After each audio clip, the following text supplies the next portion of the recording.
ক্যালকাটা ইউনিভার্সিটির আন্ডারে 6 সেমিস্টারের ছাত্রছাত্রী আছো এবং তোমাদের রাষ্ট্রবিজ্ঞান সাবজেক্টে অনার্স আছে, তোমাদের জন্য আজকের ক্লাসটা খুবই গুরুত্বপূর্ণ।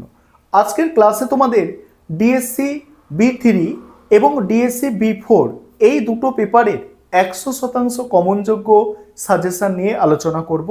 আর তোমরা যারা ইংলিশ ভার্সনের স্টুডেন্ট আছো তোমরাও আজকে ক্লাসটা দেখো, কারণ সাজেশনটা তোমরা ইংলিশেও পেয়ে যাবে।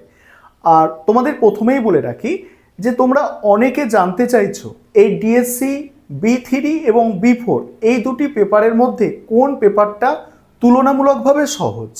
দেখো, দুটো পেপারই সহজ আছে এবং দুটো পেপারেরই সাজেশন মেলে, তবে তুলনামূলকভাবে ডিএসসি বি4 পেপারটা বেশি সহজ ডিএসসি বি3 পেপারের তুলনায়। এবার তোমরা এই দুটি পেপারের 100% কমনযোগ্য সাজেশন দেখে নাও। আমি স্ক্রিন রেকর্ডের মাধ্যমে সাজেশনটা আলোচনা করছি, তোমরা দেখো। আরেকটা বিষয় এখানে বলার আছে, তোমাদের জন্য অনলাইন কোচিং ক্লাস চলছে। তোমরা যদি কেউ এখনও অ্যাডমিশন নিতে ইচ্ছুক থাকো, স্ক্রিনে যে নম্বর দেখতে পাচ্ছ এই নম্বরে যোগাযোগ করে অ্যাডমিশন নিতে পারো। অলরেডি আমাদের 56 বা 57 জনের মতো অ্যাডমিশন নিয়ে নিয়েছে। তোমরা যদি কেউ অ্যাডমিশন নিতে চাও বা স্টাডি মেটেরিয়াল পারচেস করতে চাও, স্ক্রিনে যে নম্বর দেখতে পাচ্ছ এই নম্বরে যোগাযোগ করে অ্যাডমিশন নিতে পারো বা স্টাডি মেটেরিয়াল পারচেস করতে পারো।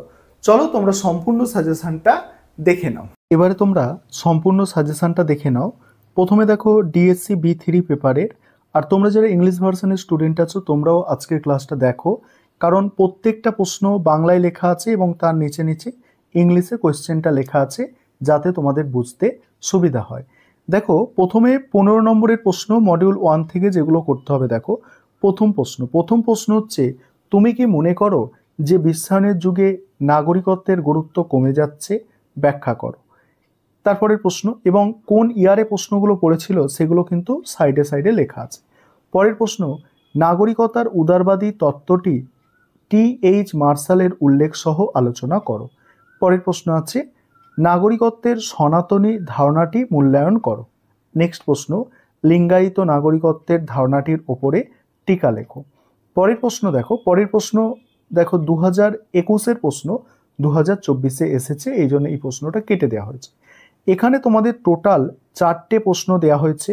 আরেকটা বিষয় বলি, এই যে 4টে প্রশ্ন, এই 4টে প্রশ্ন যদি প্রত্যেকটা তোমরা করে যাও তাহলে অবশ্যই এখান থেকে একটা প্রশ্ন কমন পাবে এবং লিখে আসতে পারবে।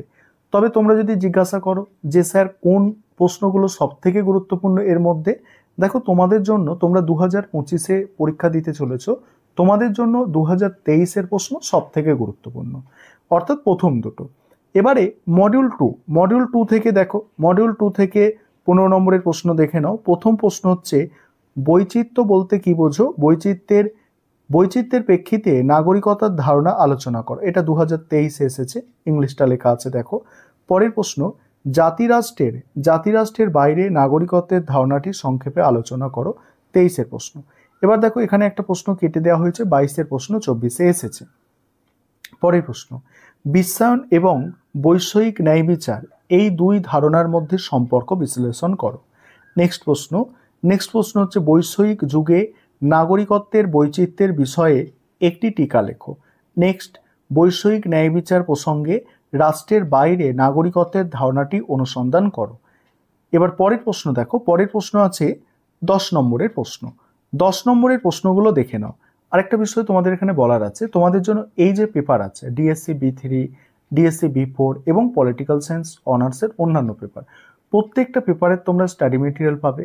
আমাদের বেঙ্গলি ভার্সান, ইংলিশ ভার্সান দুটো ভার্সানের স্টাডি মেটেরিয়াল রেডি করা হয়েছে। তোমরা যারা স্টাডি মেটেরিয়াল পারচেস করতে ইচ্ছুক আছো, স্ক্রিনে যে নম্বর দেখতে পাচ্ছ এই নম্বরে যোগাযোগ করে স্টাডি মেটেরিয়াল পারচেস করতে পারো। এবারে মডিউল 1 থেকে দেখো 10 নম্বরের প্রশ্ন। প্রথম প্রশ্ন, নাগরিকতার ঐতিহ্যবাহী ধারণাটি আলোচনা করো। পরের প্রশ্ন আছে, সামাজিক নাগরিকত্বের ওপর একটি টিকা। নেক্সট প্রশ্ন, নাগরিকত্বের সংজ্ঞা দাও, নাগরিক ও রাষ্ট্রের মধ্যে সম্পর্ক আলোচনা করো। পরের প্রশ্ন আছে দেখো, পরের প্রশ্ন, 19 শতকে ইউরোপে নাগরিকত্বের উদারনৈতিক তত্ত্বটি সংক্ষেপে আলোচনা করো। তারপরের প্রশ্ন, বিশ্বায়ন কিভাবে নাগরিকত্বের ধারণাকে প্রভাবিত করেছে ব্যাখ্যা করো। পরের প্রশ্ন, বৈষয়িক নাগরিকত্বের রাজনৈতিক তত্ত্ব সংক্ষেপে আলোচনা করো। এখানে 6টা প্রশ্ন আছে, 6টা প্রশ্নই তোমাদের করতে হবে, কারণ তোমরা এই সিলেবাসে শেষবারের মতো পরীক্ষা দিচ্ছ।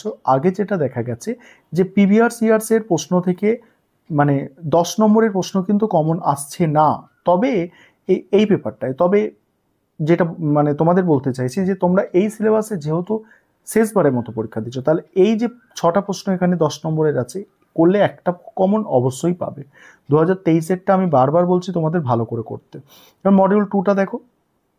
মডিউল 2 এ প্রথম প্রশ্ন হচ্ছে, তুমি কি মনে করো বিশ্বায়নের প্রভাবে নারীদের অবস্থার উন্নতি হয়েছে এবং নাগরিক হিসাবে তাদের অধিকার সুনিশ্চিত করতে সক্ষম হয়েছে? ব্যাখ্যা করো। পরের প্রশ্ন আছে, বিশ্বায়ন সম্পর্কে একটি টিকা লেখো। নেক্সট আছে দেখো, এটা বিশ্বায়ন নয়, বিশ্ব ন্যায় সম্পর্কে একটি টিকা। পরের প্রশ্ন, আধুনিক বিশ্বে সাংস্কৃতিক ও জাতিগতভাবে বিভক্ত একটি সমাজ বৈচিত্র্যের মধ্যে ঐক্যের পরিবর্তে ঐক্যের মধ্যে বৈচিত্র্য ধারণাটি বেশি গুরুত্বপূর্ণ। উক্তিটি ব্যাখ্যা করো। পরের প্রশ্ন হচ্ছে, অর্থনৈতিক বিশ্বায়নে জাতীয় নাগরিকত্বের ধারণার সংকট সৃষ্টি করেছে, বিবৃতিটি ব্যাখ্যা করো। নেক্সট আছে দেখো পরের প্রশ্ন হচ্ছে, মহাজাগতিক নাগরিকত্বের প্রতিবন্ধকতাগুলি আলোচনা করো। বিশ্ব প্রশাসনের সক্রিয় নাগরিক অধিকারের ধারণাটির সংক্ষেপে আলোচনা করো। এখানেও 6টা প্রশ্ন, এই 6টা প্রশ্ন তোমাদের করতে হবে। এবারে তোমরা যারা ডিএসসি B4 পেপারটা রেখেছো, অর্থাৎ তোমাদের কলেজ থেকে ডিএসসি B4 পেপার দেওয়া হয়েছে, তোমাদের বলি, তোমাদের কিন্তু পরীক্ষাটা অনেক সহজ হবে, কারণ তোমরা খুব মানে কমন পাওয়াটা তোমাদের কাছে সহজ, কারণ তোমরা যদি 2023 সালের প্রশ্নটাই কেবলমাত্র ভালো করে যাও, এখান থেকে 2023 সালের প্রশ্ন থেকে মিনিমাম 50% প্রশ্ন তোমরা ডাইরেক্ট কমন পাবে। ঠিক আছে, কেন বলছি দেখো, সাজেশনটা বুঝতে পারবে। আরেকটা বিষয়, তোমাদের এই পেপারেরও স্টাডি মেটেরিয়াল পাবে। তোমরা যারা স্টাডি মেটেরিয়াল পারচেস করতে ইচ্ছুক আছো বা অনলাইন কোচিং ক্লাসে অ্যাডমিশন নিতে ইচ্ছুক আছো, অবশ্যই যোগাযোগ করে নেবে। এবার দেখো এখানে মডিউল 1 থেকে দেখো, মডিউল 1 থেকে প্রথম প্রশ্ন আছে, ভারত ও গণপ্রজাতন্ত্রী চীনের নজরদারিতে বিভিন্ন মাধ্যমগুলি কি কি? কাশ্মীর ও তাইওয়ান কি যথাক্রমে ভারত ও গণপ্রজাতন্ত্রী চীনের রাজনৈতিক চর্চায় সেন্সারভুক্ত বিষয়? উত্তরের সপক্ষে যুক্তি দাও। পরের প্রশ্ন আছে দেখো, মডিউল 1 থেকে 10 নম্বরে, ভারত মার্কিন যুক্তরাষ্ট্রের সন্ত্রাসবাদ বিরোধী উল্লেখযোগ্য আইনগুলি কি কি? এই আইনগুলির নিরেখে সংখ্যালঘু নাগরিকদের নিরাপত্তার বিষয়টি আলোচনা করো। পরের প্রশ্ন দেখো, এখানে একটা প্রশ্ন কেটে দেওয়া হয়েছে, অর্থাৎ 22-এর প্রশ্ন 24-এ কিন্তু রিপিট হয়েছে। পরের প্রশ্ন হচ্ছে সেন্সারশিপ নিয়ে। সেন্সারশিপ কি? ভারতের গণমাধ্যমের ক্ষেত্রে সেন্সারশিপের ভূমিকা আলোচনা করো। পরের প্রশ্ন, দক্ষিণ আফ্রিকার সংবিধানের প্রধান নাগরিক অধিকারগুলি সংক্ষেপে আলোচনা করো। পরের প্রশ্ন, ভারতের সন্ত্রাসবাদ বিরোধী প্রধান আইনগুলি কি কি? যে কোনো দুটি সম্পর্কে সংক্ষিপ্ত আলোচনা করো। এবার মডিউল 2টা আলোচনা করব। তার আগে বলি, তোমরা যদি এই পেপারে 2023-এর প্রশ্ন ভালো করে করো, আমি আগেও বলেছি যে তোমরা 50%-এর বেশি প্রশ্ন কিন্তু ডাইরেক্ট কমন পেয়ে যাবে। ঠিক আছে, অর্থাৎ বড় প্রশ্নের ক্ষেত্রে প্রথম দুটো করে প্রশ্ন মানে খুবই গুরুত্বপূর্ণ, অর্থাৎ 15 নম্বরের প্রশ্ন যেগুলো আছে সেগুলোর কথাই বলছি। এবারে মডিউল 2 থেকে যেগুলো করতে হবে দেখো, প্রথম প্রশ্ন, অস্ট্রেলিয়ার আদিবাসীদের জমির অধিকারগুলি কিভাবে লঙ্ঘিত হয়েছে তা আলোচনা করো।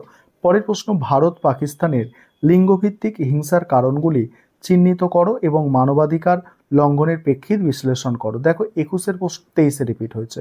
পরের প্রশ্ন একটা কেটে দেওয়া হয়েছে, অর্থাৎ 22-এর প্রশ্ন দেখছো 24-এ রিপিট হয়েছে। পরের প্রশ্ন দেখো, পরের প্রশ্ন আছে, ভারতের জাতিগত দ্বন্দ্বের ওপর একটি টিকা লেখো। পরের প্রশ্ন, অস্ট্রেলিয়ায় আদিবাসীদের জমির অধিকার আইনসমূহ আলোচনা করো। এবারে 10 নম্বরের প্রশ্ন মডিউল 1 থেকে দেখো, প্রথম প্রশ্ন, মানবাধিকার বলতে কি বোঝো? মানবাধিকারের গুরুত্ব বা বৈশিষ্ট্য। পরের প্রশ্ন, এটা 23-এর প্রশ্ন, মানে 21-এর প্রশ্ন 23-এ রিপিট হয়েছে। পরের প্রশ্ন আছে, ভারত মার্কিন যুক্তরাষ্ট্রে মানবাধিকার লঙ্ঘনে রাষ্ট্রীয় অত্যাচারের রূপগুলি ব্যাখ্যা করো। পরের প্রশ্ন আছে দেখো, পরের প্রশ্ন একটা প্রশ্ন দেখো 22-এর প্রশ্ন 24-এ রিপিট হয়েছে। এই কারণে তোমাদের বলছি, এই পেপারটায় বেশি প্রশ্ন কিন্তু রিপিট হয়, তাই সেই কারণেই প্রথমে বললাম এই পেপারটা কিন্তু তুলনামূলকভাবে সহজ। পরের প্রশ্ন আছে, দক্ষিণ আফ্রিকায় নাগরিকদের অধিকারগুলি আলোচনা করো। এরপরে আছে 3 প্রজন্মের মানবাধিকার ব্যাখ্যা করো। এই প্রশ্নটাও কিন্তু ভালো প্রশ্ন। পরে এবার মডিউল 2টা দেখে নাও। মডিউল 2 এর প্রথম প্রশ্ন আছে, ভারতের আদিবাসীদের মানবাধিকারের ওপরে যে কোনো দুটি উন্নয়নমূলক প্রকল্পের প্রভাব উদাহরণ সহ আলোচনা করো। পরের প্রশ্ন দেখো, এটা 21-এর প্রশ্ন 23-এ রিপিট হয়েছে। পরের প্রশ্ন, তুমি কি মনে করো দক্ষিণ আফ্রিকার বর্ণবৈষম্য এবং ভারতে জাতপাত কাঠামোগত প্রেক্ষিতে মানবাধিকার লঙ্ঘন করেছে? যুক্তি দাও। পরের প্রশ্ন দেখছো 22-এর প্রশ্ন 24-এ রিপিট হয়েছে। নেক্সট আছে দেখো, পাকিস্তানের লিঙ্গভিত্তিক হিংসার ওপর টিকা। নেক্সট হচ্ছে দক্ষিণ আফ্রিকার বর্ণবৈষম্যের ওপর টিকা। এই ছিল তোমাদের ডিএসই B3 এবং B4 পেপারের 100% কমনযোগ্য সাজেশন।